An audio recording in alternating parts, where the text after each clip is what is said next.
নমস্কাৰ স্বাগতম জনাইছো আমাৰ চেনেলৰ অন্য এটি ভিডিঅ'ৰ মাজৰে পুনৰবাৰ আপোনালোকক আজিৰ ভিডিঅ'টোত আমি জুনিয়ৰ এছিষ্টেণ্টৰ কিমানখিনি পদ মুকলি হৈছে আপোনালোকে ইতিমধ্যে গম পাইছে জুনিয়ৰ এছিষ্টেণ্টৰ পদ মুকলি হৈছে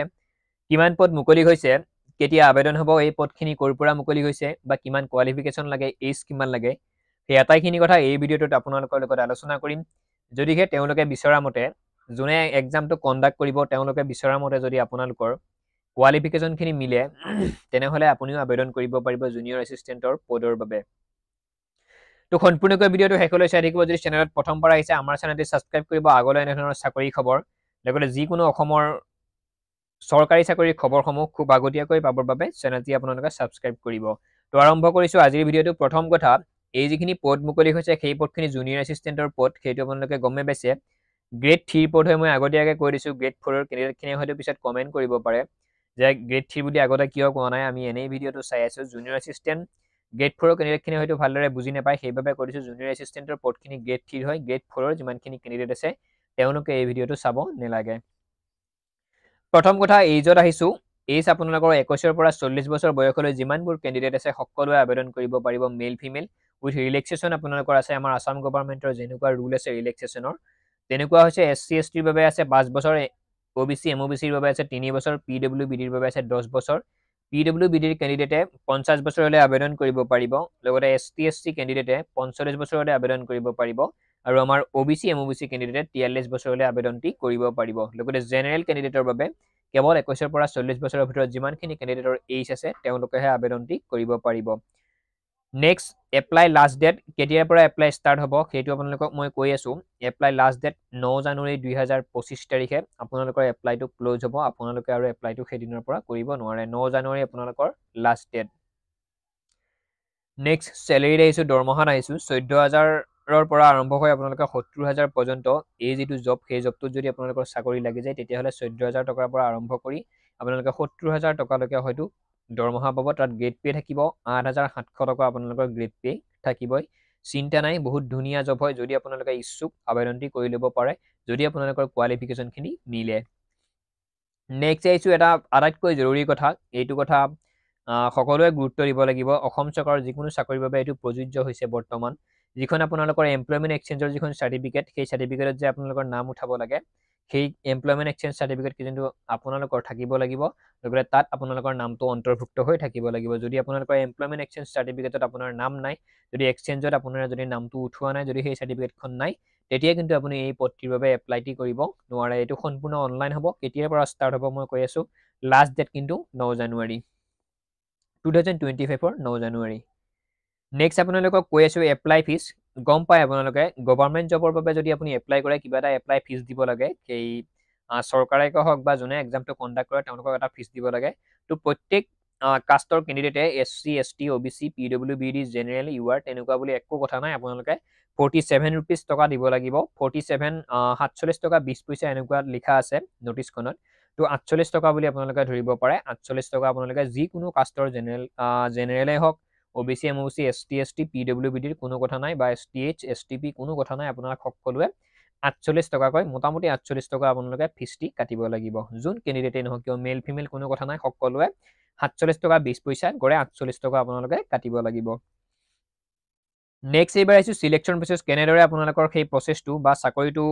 একদম সম্পূৰ্ণ হ'বলৈ হ'লে আপোনালোকে কিমানখিনি চিলেকশ্যন প্ৰচেছ কেনেদৰে ল'ব বা আপুনি কি কি কোৱালিফাই হোৱাৰ পিছতহে আপোনাৰ জবটো লাগিব সেই কথাখিনি কৈ দিছোঁ তিনিটা ফেজত ইয়াৰ ইণ্টাৰভিউটো হ'ব প্ৰথম ফেজত OMR বেছড এক্সাম হ'ব আমাৰ যেনেকৈ ADRE গ্ৰেড 3 গ্ৰেড 4 এক্সাম হ'ল হয়তো তেনেকৈ মই দি পোৱা নাই OMR বেছ বুলি কওঁতে মই তেনেকুৱাই বুলি ভাবিছোঁ ADRE গ্ৰেড 3 এক্সাম যেনেকৈ হৈছিল হয়তো তেনেকুৱাকৈ ফাৰ্ষ্ট ফেজৰ প্ৰথম ফেজৰ এক্সামটো তেনেকুৱাকৈ OMR বেছডত হ'ব তাত হয়তো লিখিবও লাগিব পাৰে বা অপশ্যনেলো হ'ব পাৰে কিন্তু প্ৰথম যিটো এক্সাম হ'ব সেইটো OMR বেছড এক্সাম হ'ব ফেজ 2ত ইয়াত ৰিটেন এক্সাম উল্লেখিত আছে ফেজ 2ত আপোনালোকে ৰিটেন এক্সাম দিব লাগিব অৰ্থাৎ লিখিব লাগিব আৰু ফেজ 3ত কম্পিউটাৰ টেষ্ট এণ্ড ইণ্টাৰভিউ আৰু যিটো একদম শেষৰ পৰ্যায় তাত আপোনালোকৰ কম্পিউটাৰৰ প্ৰেক্টিকেল টেষ্ট হ'ব ইয়াত কম্পিউটাৰৰো পদ আছে কম্পিউটাৰ পাছৰো তো কম্পিউটাৰ টেষ্ট হ'ব আপোনালোকৰ প্ৰেক্টিকেল টেষ্ট আপোনালোকে কিন্তু নেট চলাব জানিব লাগিব বিশেষকৈ লেপটপ কম্পিউটাৰত তাৰ নেক্সট আপোনালোকে ফটোশ্বপ সেই আটাইখিনি যিখিনি কম্পিউটাৰত যিখিনি বেছিক জ্ঞান সেইখিনি কিন্তু আপোনালোকৰ লাগিব ঠিক আছে নেক্সট আছে এপ্লাই কেনেকৈ কৰিব আটাইতকৈ ডাঙৰ প্ৰশ্ন আৰু মই যিমানখিনি ভিডিঅ' আপলোড কৰি থাকোঁ চাকৰি খবৰ তাত বহুতে মোক কৈ থাকে দাদা আমি এপ্লাই কেনেকৈ কৰিম আপোনালোকে ভিডিঅ'টো সম্পূৰ্ণকৈ শেষলৈ চাব তাৰ নেক্সটত গম পাব যদি 2-1 মিনিট চাই আপোনালোকে মই এতিয়া যে আপোনালোকক কৈছোঁ জুনিয়ৰ এছিষ্টেণ্টৰ অনলাইন হৈ আছে আবেদন হৈ আছে তো আপোনালোকে তাৰে 2 মিনিটমান ভিডিঅ'টো চায়েই ক'ৰ পৰা আবেদন কৰিব লাগিব কেনেকৈ আবেদন কৰিব লাগিব সেই বস্তুটো আপোনালোকে শেষলৈকে নাচায় মিছামিছি এনে কিছুমান কমেণ্ট কৰি থাকে তো ভিডিঅ'বোৰ সম্পূৰ্ণকৈ শেষলৈ চাব আমি ইউটিউবাৰখিনি আপোনালোকলৈ এখন ফটো প্ৰেৰণ নকৰোঁ বা ন'টিছখন ডাইৰেক্ট প্ৰেৰণ নকৰোঁ আপোনালোকক সম্পূৰ্ণ কথাটো বুজাই দিওঁ সেইকাৰণে এটা মনত বহুতৰে প্ৰশ্ন হৈ থাকে যে আমি এপ্লাই কেনেকৈ কৰিম বা এপ্লাই লিংক আমি ক'ত পাম ক'ৰ পৰা এপ্লাই কৰিম তেনেকুৱাকৈ কৈ থাকে তো এই ইণ্টাৰভিউত এই এপ্লাইটোতো আপোনালোকৰ চাগে তেনেকুৱা প্ৰশ্ন হৈ আছে মনত আমি কেনেদৰে এপ্লাই কৰিম বা কেনেদৰে আবেদন কৰিম তো APSCৰ অফিচিয়েল যিটো ৱেবছাইট আছে আপোনালোকে যিকোনো ব্ৰাউজাৰত গৈ APSCৰ যিটো অফিচিয়েল ৱেবছাইট আছে তাত যাব আপোনালোকে তাত গ'লে আটাইখিনি কথা গম পাব কেনেদৰে আবেদন হ'ব ঠিক আছে নেক্সট আহিছোঁ ইম্পৰ্টেণ্ট ডেট কাৰণ এই এক্সামটো APSCয়ে কণ্ডাক্ট কৰিছে ঠিক আছে অসম লোকসেৱা আয়োগে এই এক্সামটো পাতিব ধুনীয়াকৈ তেওঁলোকে এতিয়ালৈ যিমানবোৰ এক্সাম কণ্ডাক্ট কৰিছে কিন্তু সুচাৰুৰূপে তেওঁলোকে ধুনীয়াকৈ পাতিয়ে আছে কৰি আছে সেইটো টেনশ্যন ল'ব লগা তাত একো নাই নেক্সট ইম্পৰ্টেণ্ট ডেট কিমান তাৰিখৰ পৰা এপ্লাই ষ্টাৰ্ট হ'ব সেইটো এটা ডাঙৰ প্ৰশ্ন আপোনালোকৰ মনত মই আগতেই কৰিছোঁ লাষ্ট ডেট 9 জানুৱাৰী 2025ৰ 9 জানুৱাৰী তাৰিখে এই পদখিনি এপ্লাই লাষ্ট ডেট কিন্তু আৰম্ভ কেতিয়াৰ পৰা হ'ব আৰম্ভ হ'ব 20/12/2024 অৰ্থাৎ এইটো চলিত মাহৰে 20 তাৰিখৰ পৰা ডিচেম্বৰ মাহৰ 20 তাৰিখৰ পৰা এপ্লাইটো তেওঁলোকে লিংকটো মুকলি কৰি দিব এতিয়া কিন্তু এখন নটিচহে প্ৰকাশ পাইছে এপ্লাই লিংক এতিয়া মুকলি হোৱা নাই 20 তাৰিখৰ পৰা এপ্লাই ষ্টাৰ্ট হ'ব লগতে 9 জানুৱাৰীত আপোনালোকৰ এপ্লাইটো ক্ল'জ হ'ব এই 20 আৰু 9 তাৰিখৰ ভিতৰত আপোনালোকে সুন্দৰকৈ যদিহে কোৱালিফিকেশ্যনখিনি আপোনালোকৰ মিলে তেতিয়াহ'লে আবেদনটি কৰিব পাৰিব নেক্সট আহিছোঁ নাম্বাৰ অফ পোষ্ট কিমানখিনি পদ আছে ইয়াত 14টা পদ মুকলি হৈছে কোনখিনি কেটেগৰীত কিমানখিনি পদ আছে সেই বস্তুটো মই আপোনালোকক কৈ দিছোঁ ইউআৰৰ বাবে মুকলি হৈছে 8টা পদ OBC MOBCৰ বাবে 4টা পদ আৰু ST Hৰ বাবে মুকলি হৈছে 2টা পদ আকৌ কৈ দিছোঁ